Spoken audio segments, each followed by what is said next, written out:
There is a strange kind of prison that has no locked door. You can leave whenever you want. You just keep deciding that tomorrow would be better. Tomorrow, you'll start. When you have more money. When work becomes less stressful. When you finally understand what you're doing. When you feel confident. When your schedule is organized. When your life is in order. When the circumstances are right. When the moment is perfect. And because tomorrow is always available. You never have to admit that you are choosing not to begin. That is what makes the perfect moment so dangerous. It doesn't look like fear. It looks like preparation. It doesn't feel like giving up. It feels like being responsible. You're not abandoning the dream. You're just waiting until you're ready. But sometimes, the longer you wait, the more convincing the waiting becomes. You start building elaborate reasons for why now isn't the time. And eventually, something changes. The thing you once wanted becomes something you were merely thinking about. Then something you used to think about becomes something you remember wanting. And one day, you realize you have spent years preparing to begin a life you never actually entered. The uncomfortable question is not simply, why do we procrastinate? It is this. Why can waiting feel so much safer than discovering what would happen if we actually tried? Because the perfect moment may not be a moment at all. It may be a psychological escape hatch. Imagine someone who has wanted to start something for years. Maybe it's a business. Maybe it's a book. Maybe it's getting into shape. Maybe it's moving to another city. Maybe it's applying for a job they don't think they're qualified for. They don't necessarily spend their days doing nothing. In fact, they may be incredibly busy. They research. They watch videos. They make plans. They compare options. They buy notebooks. They create schedules. They redesign the schedule. They learn about productivity. They imagine the person they will become. And strangely enough, all of this can produce the feeling of progress. But there is a difference between preparing for an action and repeatedly preparing to prepare for it. Eventually, preparation becomes a place where you can hide. Because preparation has one enormous advantage over action. Preparation does not test you. The moment you act, reality gets a vote. You can fail. You can discover that your idea wasn't as good as you imagined. Someone can reject you. Someone can criticize you. You can discover that you're not yet as skilled as you wanted to believe. And perhaps the most uncomfortable possibility of all. You might try seriously and discover that the result still isn't guaranteed. So you wait. Not because you don't care. Sometimes because you care too much. This is where the psychology of procrastination becomes more interesting than the usual story about laziness. Research on procrastination increasingly points toward problems of self-regulation. Emotion, timing, attention, and the immediate attractiveness of alternatives. One influential perspective argues that procrastination can function as short-term mood repair. You face something uncomfortable. Doing it produces anxiety, boredom, uncertainty, frustration, or self-doubt. So you delay. And for a moment, the discomfort decreases. You check your phone. You clean something. You watch another video. You tell yourself you'll do it later. The task hasn't disappeared. But your uncomfortable feeling has. For now. Researchers Fuchsia Sirawa and Timothy Pitchell have argued that this short-term regulation of mood is an important part of understanding procrastination. The present self gets relief while the consequences are transferred to the future self. And that creates a peculiar arrangement. The present you gets the relief. The future you gets the bill. Tomorrow's version of you is expected to wake up with more discipline. More energy, more confidence, more time, and somehow less fear.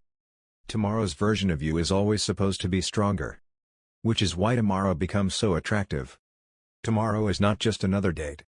Tomorrow is the imaginary version of yourself who has already solved today's problems. This is one reason the perfect moment feels so convincing. You aren't really waiting for a date on the calendar. You're waiting for a different version of yourself. A version who wakes up motivated. A version who knows exactly what to do. A version who isn't distracted. A version who doesn't care what people think. A version who isn't afraid of failing. A version who finally feels ready. And because that version exists entirely in your imagination, it is always more capable than the person standing in front of the problem today. But there is a catch. You cannot become that person by imagining him. Or her. You become that person through contact with reality. Through attempts. Through mistakes. Through feedback. Through awkward first steps.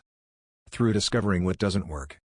Through doing something badly enough times that eventually you become better at it. This is where waiting creates a paradox.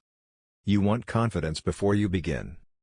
But confidence often depends, at least partly, on evidence. And evidence requires experience. Experience requires action. So you wait for confidence, while confidence waits for evidence. And both of you remain in the same room. There is another reason the perfect moment is so powerful.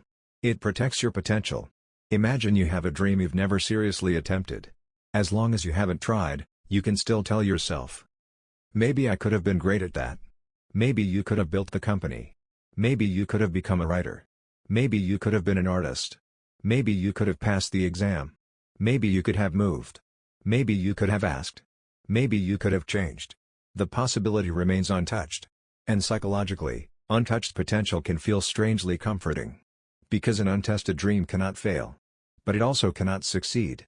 That is the hidden cost of preserving potential. You protect the possibility of success by refusing to encounter the possibility of failure. And eventually, the possibility itself becomes more valuable than the experience. You stop asking, what could I build? And start asking, what if I fail? Those are completely different questions. One opens a future. The other protects a present identity. This is where perfectionism enters the story. And perfectionism is more complicated than simply wanting excellent results. Research distinguishes between different dimensions of perfectionism. Some forms involve striving for high standards. Others involve harsh concerns about mistakes, self-criticism, and the feeling that one's actual self is falling short of an ideal. That distinction matters. A 2017 Daily Diary study of 317 undergraduates found that perfectionistic concerns were associated with procrastination through the feeling of discrepancy between one's actual and ideal self. In other words, the problem isn't necessarily, I want to do something extremely well. It can be, if I can't do this the way I believe I should, what does that say about me? Now the task is no longer just a task. It becomes a referendum on your identity. Writing the first page isn't simply writing. It's discovering whether you're really a writer. Going to the gym isn't simply exercising. It's confronting the possibility that your discipline isn't what you imagined. Applying for the job isn't simply sending an application.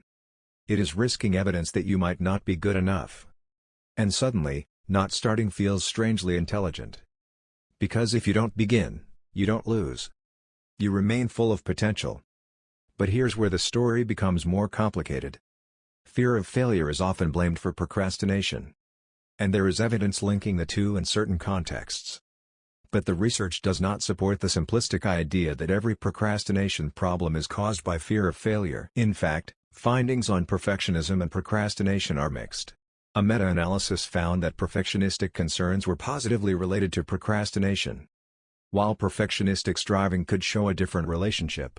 A longitudinal study involving thousands of observations also found that procrastination is influenced by factors including attention control, energy regulation, automaticity, temptation, and the distance between intending to act and actually acting. And newer research has continued to examine how perfectionistic striving interacts with procrastination and emotion regulation rather than treating perfectionism as one simple trait. That distinction matters because there is no single psychological villain. Sometimes you're afraid. Sometimes you're overwhelmed. Sometimes the reward is too far away. Sometimes the task is boring. Sometimes you don't know what the next step is. Sometimes you're emotionally exhausted. Sometimes your environment makes distraction effortless. And sometimes you really are waiting for conditions that will never be perfect. The human mind is not a machine with one button labeled motivation. It is a system negotiating between immediate experience and imagined futures. And the immediate experience usually gets a very persuasive vote. Consider what happens when the reward is far away. You tell yourself, if I work on this for 6 months, my life might improve. 6 months is abstract. But the phone in your hand is immediate. The video is immediate. The comfortable bed is immediate. The relief of not confronting a difficult task is immediate. Research on temporal motivation has repeatedly examined this problem. Distant rewards can exert less motivational pull than immediate alternatives, helping explain why intentions and actions can diverge. A 2024 study specifically investigated temporal discounting as a predictor of real-world procrastination. So when you say, I know what I should do, I just can't make myself do it, that doesn't necessarily mean you don't care. It may mean the emotional value of the immediate alternative is currently overpowering the abstract value of the future reward. And this creates another illusion. You think you need more motivation. But perhaps what you need is less distance between intention and action. Instead of, "I need to change my life," there is, "At 7 p.m., I will sit at this desk and work on this one page." Instead of, "I need to become fit," there is, "After I put on my shoes, I will walk for 10 minutes." Instead of, "I need to build my business," there is, "At 9 a.m., I will send one proposal." This sounds almost disappointingly simple. But simplicity is the point. Research on implementation intentions has found that specifying when, where, and how a behavior will occur can improve goal attainment. A major meta-analysis examined 94 independent tests of these if-then plans. The difference is subtle. A vague intention says, "I should do this." A concrete intention says, "When this happens, I will do that." The first requires negotiation at the moment of action. The second tries to make the decision in advance. But even this doesn't answer the deepest question. Why do we keep waiting for the perfect moment? Why not simply start on an ordinary Tuesday afternoon?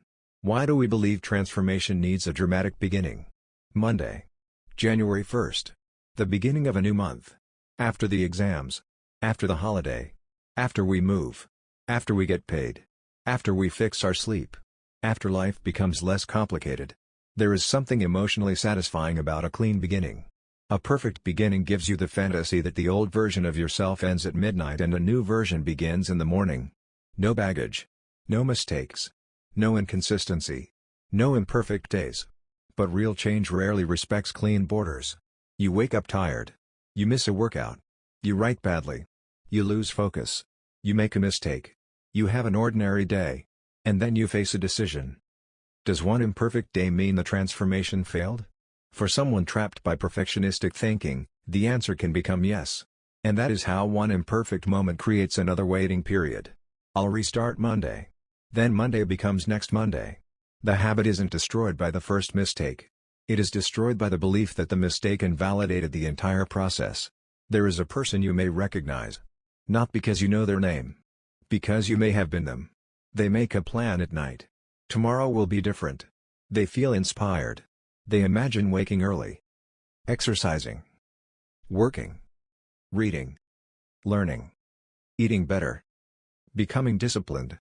For a few minutes, the future looks incredibly clear. Then morning arrives. They wake up late. And something psychologically strange happens. Instead of thinking, "I can still do one useful thing today," they think, "The day is already ruined." That sentence sounds harmless. It isn't. Because it turns an imperfect beginning into permission to postpone the entire day. Then tomorrow becomes the new clean slate. This is why the perfect moment can become an addiction. Not an addiction in the clinical sense, but a recurring psychological pattern. You become attached to the feeling of beginning perfectly because it allows you to experience hope without confronting the messy middle. The fantasy is clean. The process is not. And the messy middle is where almost everything important happens. Nobody sees the first 100 attempts. They see the finished result. They see the successful business. The published book. The finished body of work. The confident speaker. The skilled musician. The person who seems disciplined. But the finished result hides the uncertainty that came before it. From the outside, progress looks like a straight line. From the inside, it often feels like confusion followed by small corrections. You try. You discover something. You adjust. You fail. You learn. You try again. You realize the original plan was wrong. You change direction. You continue. That is not evidence that you chose the wrong moment. That is what reality looks like. And this is why waiting for certainty can be so destructive. You are asking for information that only action can produce. You want to know whether the idea will work before you test it. You want to know whether you're good enough before you practice. You want to know whether people will respond before you publish. You want to know whether you will succeed before you risk failing. But reality doesn't provide those answers in advance. Sometimes the only way to know is to move. There is an uncomfortable distinction here. Waiting can be wise. If you don't have enough information, gather it. If the conditions are genuinely dangerous, don't act recklessly. If a decision has irreversible consequences, preparation matters. If you need money, skills, credentials, or resources, Pretending that courage eliminates practical constraints is childish. The goal is not to become someone who acts impulsively. The goal is to distinguish preparation from avoidance.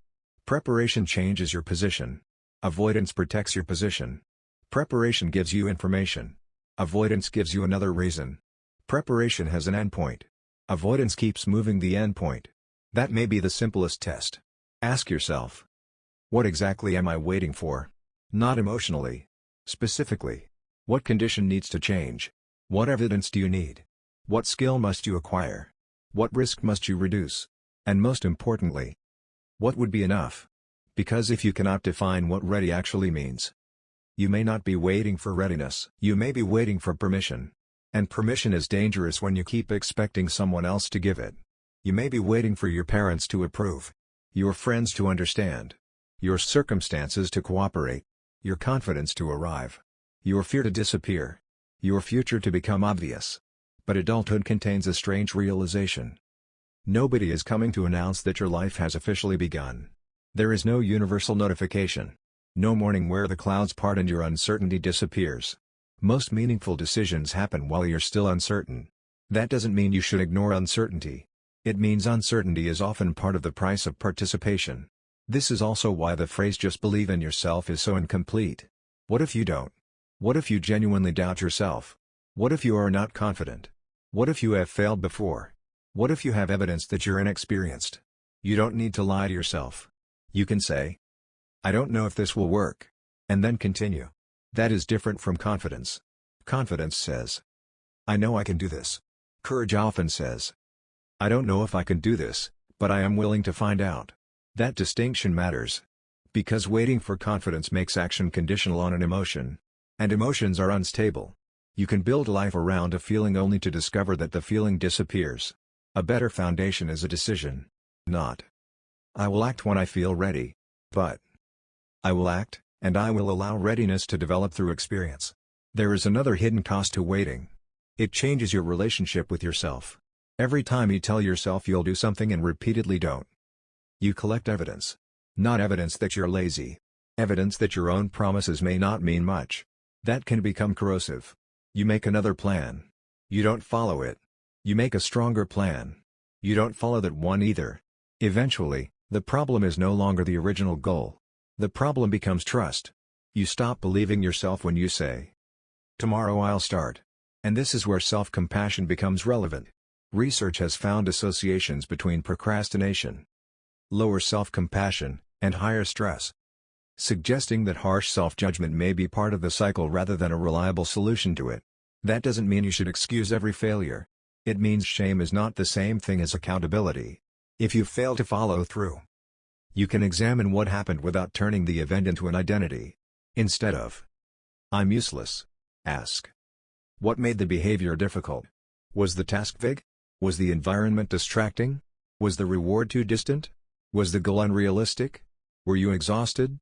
Were you afraid of evaluation? Did you make the first step too large? That question is far more useful. Because if the problem is behavioral, you can change the behavior. If you turn every mistake into a verdict on your character, you create another reason to avoid trying.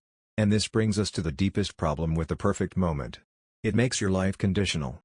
I will live when I have enough money. When I'm confident. When I'm successful. When I'm thinner. When I'm more educated. When I'm less afraid. When I have the right partner. When I have the right job. When I move. When I become someone worth being. And there is always another condition. But your life is not happening after those conditions. It is happening while you're waiting for them. This doesn't mean you should abandon ambition. It means ambition cannot be allowed to become a permanent postponement of living. Because the future version of you is not going to arrive one morning and take over your body. The future is built by the person who exists now. Imperfectly. In small decisions. On ordinary days. Think about how strange our relationship with time really is. When you're young, a year can feel enormous. Then one day, years seem to disappear. A month begins. You blink. It ends. Another year arrives. You promise yourself this will be different. Then life gets busy. And suddenly you're looking backward at a period you once thought would be the beginning. This is why the cost of waiting is rarely felt immediately. If you waste one afternoon, nothing dramatic happens. If you postpone one application, the world doesn't collapse. If you skip one workout, nobody rings an alarm. If you delay one conversation, tomorrow still looks normal. The danger is cumulative. A single delay is almost invisible. Hundreds of them can become a life. That is the real tragedy of the perfect moment. It doesn't steal your future in one dramatic event. It takes it in tiny, reasonable pieces. And yet, there is something hopeful hidden inside that. If your life can be altered by thousands of small postponements, it can also be altered by thousands of small acts of movement.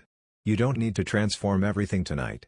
You need to stop making your future responsible for today's decisions. Pick something real. Make the next step embarrassingly concrete. Not. Build the company. Send the first email. Not. Become a writer. Write 300 words. Not. Get in shape. Put on the shoes. Not. Fix my life. Fix the thing directly in front of you. And when the inevitable imperfect day arrives, don't turn it into a prophecy. You didn't fail because Tuesday wasn't perfect. You simply had a Tuesday. Continue, because perhaps the most dangerous sentence in personal growth is not. I can't. It is. I'll start when. Because I can't can eventually force you to confront reality. But I'll start when can survive for decades. It allows you to remain hopeful without becoming accountable. It allows you to preserve the dream without testing it. It allows you to keep imagining the person you could become without risking the humiliation of becoming a beginner. And maybe that is what the perfect moment has been protecting all along. Not your future. Your self-image. Because as long as you haven't truly tried, you never have to discover your current limits. But limits are not always verdicts. Sometimes they are measurements. They tell you where you begin. So what if you stopped asking, is this the right time? And started asking, is there a useful step I can take now? That question is smaller. But it is much harder to escape. Because the perfect moment is vague. The next step is concrete. The perfect life is overwhelming. The next action is manageable. The future is uncertain. The present decision is available. And that is where agency lies. Not in controlling everything that happens next. In choosing what you do with what is available now. You may never feel completely ready. You may never have complete confidence. You may never know whether the decision will work. You may never receive the sign you have been waiting for. And that's okay. Because a meaningful life cannot be built entirely from guarantees. At some point, you have to exchange possibility for experience. You have to stop imagining the conversation and have it. Stop imagining the business and test it. Stop imagining the book and write the page. Stop imagining the person you could become and give that person something real to work with. You don't need to leap into the unknown. You just need to stop demanding that the unknown become certain before you move. The perfect moment is attractive because it promises two things at once. Progress without discomfort. And transformation without risk. But life doesn't usually offer that deal. The beginning may be uncomfortable. The first attempt may be bad. The first version may embarrass you. The first answer may be no. The first month may look unimpressive. And none of that means you started at the wrong time. It means you started. And once you start, something becomes possible that was impossible while you were only thinking. Feedback. Experience. Momentum. Correction. Evidence. A new version of yourself that isn't imaginary anymore. Maybe the question you should ask yourself tonight is not, what would I do if the circumstances were perfect? Ask something more difficult. What am I currently postponing because I want certainty that no one can give me? Then ask, what am I protecting by waiting? Your reputation? Your comfort? Your identity? Your fantasy of being capable? Your fear of discovering that you need more work than you thought? Be honest. You don't have to judge the answer. You just have to see it. Because sometimes the moment you understand what waiting is protecting, waiting loses some of its power. And there is one final irony. The perfect moment often becomes visible only after you act. You begin before you understand. Then you learn. You adjust. You discover the opportunity you couldn't see from the starting line. You meet someone. You develop a skill. You find out what the real problem was. You realize the original plan was wrong. You find a better direction. In other words, the path can create the clarity you were waiting for before taking the path. That is why some answers cannot be thought into existence. They have to be lived. So perhaps the goal isn't to stop waiting forever. It is to learn the difference between waiting because something genuinely needs to happen, and waiting because beginning would force you to confront uncertainty. One is preparation. The other is avoidance. One makes the future more possible. The other keeps the future permanently hypothetical. And if you have been waiting for months or years, there is no need to punish yourself for the time already gone. Regret can become another form of paralysis. You cannot restart yesterday, but you can stop making tomorrow carry today's unfinished decisions. There is no ceremony required. No perfect Monday. No new year. No sudden transformation. Just a next step. An ordinary step. Taken by an imperfect person on an ordinary day. And perhaps that is the secret nobody tells you about the perfect moment. It doesn't arrive before you begin. Very often, the beginning is what makes the moment meaningful. So if there is something you have been waiting to do, maybe you don't need a better life before you begin. Maybe you need to begin participating in the life you already have. Not perfectly. Not fearlessly. Not with certainty. Just honestly. Because one day, the question will not be whether the moment was perfect. The question will be what you did with the moments you were given. And that moment, the one you're standing in now, is already real.